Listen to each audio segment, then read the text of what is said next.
नमस्कार दोस्तों, स्वागत है आपका अपने YouTube चैनल ट्रेडिंग एंगल्स में।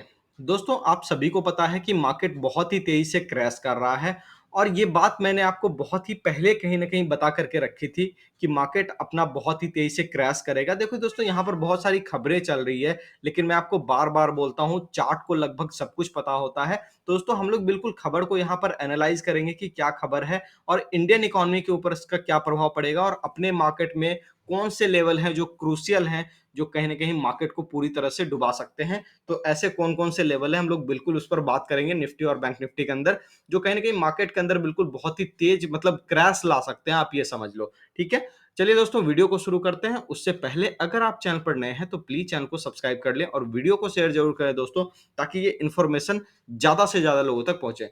दोस्तों देखो, 2-3 खबरें बीच में निकल कर के आई, जिसको मैंने पीछे भी एनालाइज़ किया। आपने देखा होगा कि एसवीबी बैंक और सिग्नेचर बैंक, 2 बैंक यूएस के अंदर था, जो कहीं न कहीं बैंकरप्ट हो गया और आज के डेट में एक क्रेडिट स्विस ग्रुप का नाम आ रहा होगा। आपने बहुत बार मेरे ख्याल से सुना होगा, ये ग्रुप काफ़ी ज़्यादा फेमस है। आप जहाँ देखोगे ना, इसके कहीं न कहीं आपको पोस्टर्स नज़र आ ही जाएँगे और ज़्यादातर एक बात बता देता हूँ आपको कि जो चीज़ें ज़्यादातर लाइमलाइट में रहती है ना, उसी तरीके की चीज़ों में कहीं न कहीं दिक्कत आपको नज़र आती है। आपने देखा होगा डीएचएफएल ग्रुप के अंदर, जब भी मतलब कोई भी मैच हो, आईपीएल हो, कहीं भी हो, या डीएचएफएल का ऐड आना है, ठीक है? हर जगह पे आना है। तो इस तरीके की चीज़ें जनरली मैं देखता हूँ, ठीक है? ज़रूरी नहीं है कि जिसका मतलब आ रहा है, वो कहीं न कहीं बैंकरप्ट भी होगा, तो ये ज़रूरी नहीं है। बट एक बता रहा हूँ कि जो चीज़ें लाइमलाइट में रहती है ना, कहीं न कहीं उसके अंदर दिक्कत आती है। और आगे जा कर के आप देखोगे, अभी जो इसके अंदर न्यूज़ एक निकल कर के आ रही है दोस्तों, इसको हम लोग ब डिस्कस कर लेते हैं सबसे पहले। क्रेडिट स्विस के जो टॉप शेयर होल्डर्स हैं दोस्तों, उन्होंने कहीं न कहीं हाथ खड़े कर दिए हैं क्रेडिट स्विस को बिल्कुल यहाँ पे एक्स्ट्रा फंड देने से मना कर दिया है, क्योंकि इनके फाइनेंशियल्स काफ़ी ज़्यादा वीक थे। जैसा कि आपको ये चार्ट के ऊपर भी दिख रहा होगा कि क्रेडिट स्विस बार-बार बिल्कुल नीचे ही आ रहा था। अब यही कहता हूँ ना आपको कि देखो, ऑलरेडी चार्ट को लगभग सब कुछ पता होता है कि ये समझ लो कि $6 का रेट, $6.5 का रेट जो यहाँ पर ये खड़ा आपको दिख रहा है, क्या इस समय से अंदाजा नहीं लगाया जा रहा था कि यहाँ से जब ये बॉटम बिल्कुल लगा रहा है, तो कहीं न कहीं शेयर होल्डर को ये ऑलरेडी पता था कि मार्केट जो है नीचे की तरफ लेकर के इसको आ रहा है, तो इसके अंदर कहीं न कहीं दिक्कत है और ये एक दिन विस्फोट होगा।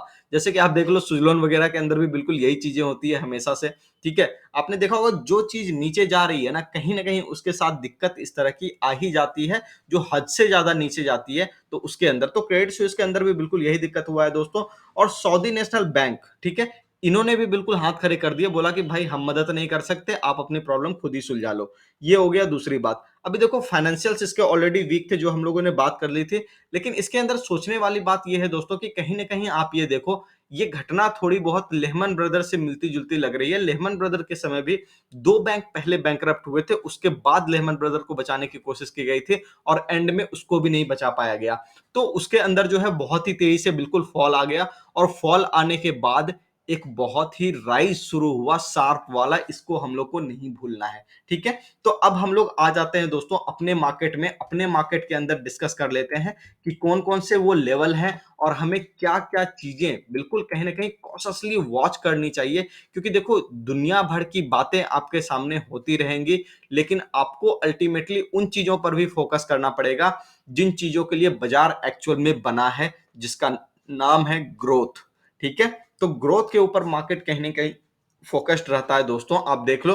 मैं भी एक क्रूशियल लेवल आपको बता देता हूँ। देखो दोस्तों, आपको पता होगा, पिछले 1 महीने से ज़्यादा समय से मैं आपको लगातार यहाँ पर कहीं न कहीं यूट्यूब के ऊपर कनेक्टेड हूँ और आपसे ये बात कह रहा हूँ कि मार्केट नीचे की तरफ आएगा। आपने देखा होगा कि बहुत सारे यूट्यूबर ऐसे थे, जो एनालिसिस के नाम पर आपको बिल्कुल कचरा दे रहे थे और वहाँ पर मैंने जब ये देखा ना, तो मुझे ऐसा लगा कि कहीं न कहीं मुझे आना चाहिए इस प्लेटफ़ॉर्म पर और कहीं न कहीं लोगों को मौका मिलेगा कि यहाँ से वो कहीं न कहीं पैसा बिल्कुल बना करके ले जा सकेंगे।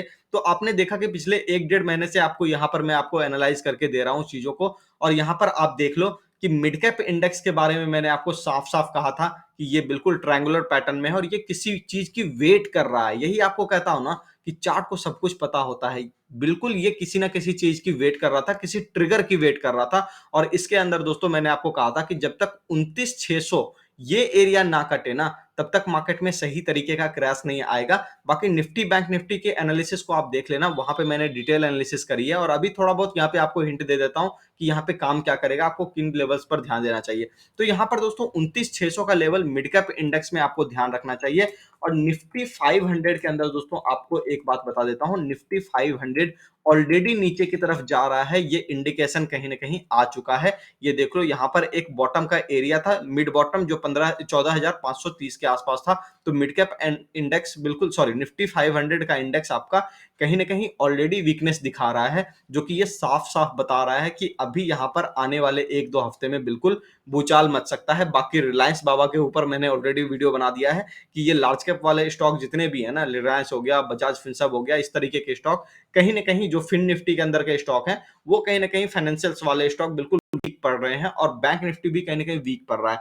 तो इन सबसे बिल्कुल हम लोग को कॉस्ट हो जाना चाहिए दोस्तों शॉर्ट टर्म के अंदर। लेकिन इसके साथ ही मैं एक बात आपको कहूंगा, डाउ जोन्स के अंदर दोस्तों इस चीज का जवाब आपको मिलेगा अच्छे तरीके से कि डाउ जोन्स के अंदर जिस तरीके से 2009 में कहीं ना कहीं एक फॉल आया था और उस फॉल के बाद आप सबको पता है कि क्या हुआ, डाउ जोन्स बहुत ही तेजी से रिकवर किया।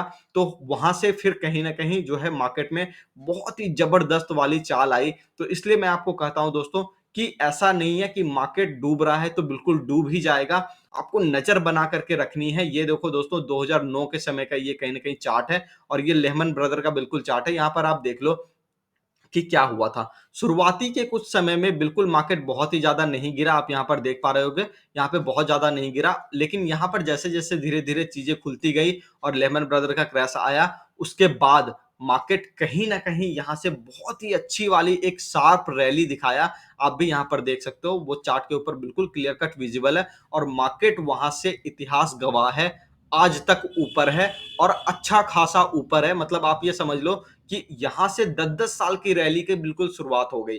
तो मैं ये कहना चाह रहा हूं, जो सिनेरियो अभी चल रहा है इसके ऊपर बिल्कुल क्लोज नजर रखो, चीजें कितनी बिगड़ती है उसके ऊपर नजर रखो।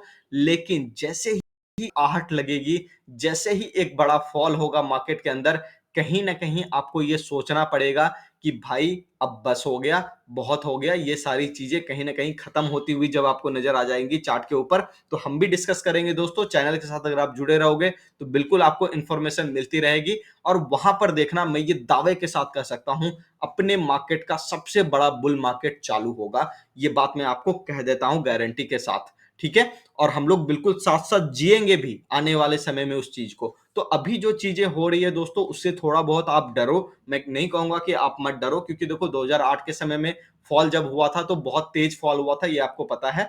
इसलिए उसके अंदर आप अगर सरवाइव कर गए तो अगला जो बिल्कुल रैली होगा कहीं ना कहीं आपका लाइफ चेंज कर सकता है दोस्तों, इस तरह का रैली होगा।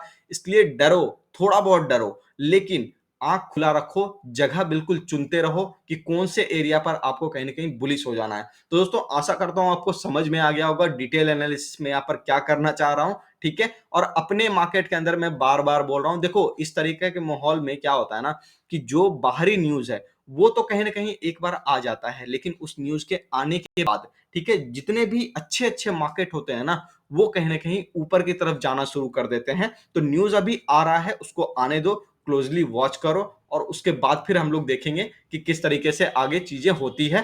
तो दोस्तों मिलते हैं नेक्स्ट वीडियो में। चैनल को सब्सक्राइब कीजिए और कमेंट करके जरूर बताइए पिछले 1 महीने 1.5 महीने से जो आपको कह रहा हूं कि मार्केट बियरिश होगा, आपको किस तरीके का बिल्कुल अपना एनालिसिस लगा। आपने देखा हर एक एरिया पर मैंने आपको बैक टू बैक, चाहे इंट्राडे हो चाहे कुछ भी हो, वहां पर मैंने आपको बिल्कुल बता करके रखा कि मार्केट किस तरीके से काम करेगा। और आगे भी अगर आपका सपोर्ट रहा तो जरूर बताता रहूंगा दोस्तों, यहां पर आपको सही समय पर। और इतना जरूर गारंटी के साथ कहता हूं, किसी भी यूट्यूब चैनल पर आपको इस तरीके की एनालिसिस नहीं मिलेगी, सिर्फ इसी यूट्यूब चैनल पर आपको मिलेगी। तो दोस्तों रेगुलर व्यूवर बनो, चीजों को समझो, मार्केट को सीखो। पैसा बहुत देता है यार मार्केट, ऐसा नहीं है नहीं देता, ठीक है।